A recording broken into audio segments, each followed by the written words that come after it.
Assalamu alaikum, my dear YouTube family. Hope you all are doing great. आज की video में हम आपको एक ऐसी कहानी सुनाने जा रहे हैं जो ना सिर्फ आपके दिल को छू लेगी बल्कि आपको ज़िंदगी के अहम सबक भी देगी। इस कहानी में हम बात करेंगे एक ऐसे किसान की जो अपने लालच की वजह से सब कुछ खो बैठता है। तो चलें शुरू करते हैं। एक गांव में रहमत नाम का एक किसान रहता था। वो मेहनती था मगर बेहद लालची भी था। वो हमेशा ज़्यादा से ज़्यादा दौलत कमाने के ख्वाब देखता रहता था। एक दिन एक फ़कीर इसके खेतों के करीब से गुज़रा।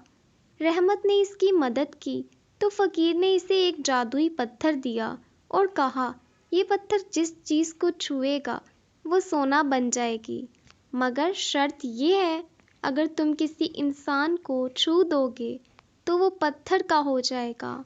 रहमत बहुत खुश हुआ और फ़ौरन अपने खेत की चीज़ों को छूने लगा। दरख्त, औजार, मवेशी सब सोने में बदल गए।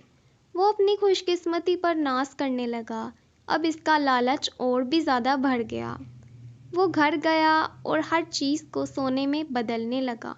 अचानक इसकी बेटी दौड़ती हुई आई और खुशी से इससे लिपट गई, मगर जैसे ही रहमत का हाथ इससे लगा वो एक सोने की मूर्ति में बदल गई। रहमत चीखा, रोया, फरियाद की, मगर सब बेसुध था। इसकी लालच ने इसे सब कुछ देकर भी सब कुछ छीन लिया था।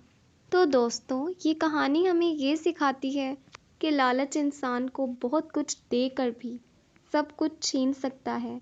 अगर हम जो कुछ भी हमारे पास है इसकी कदर करें और अपनी ज़रूरतों में हद रखें तो हमारी ज़िंदगी में सुकून और खुशी आ सकती है।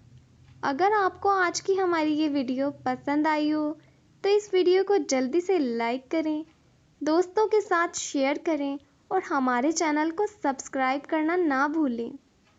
तब तक के लिए मिलते हैं हम अगली वीडियो में। अपने प्यारों का ख्याल रखें, दुआओं में याद रखें। अल्लाह हाफिज़।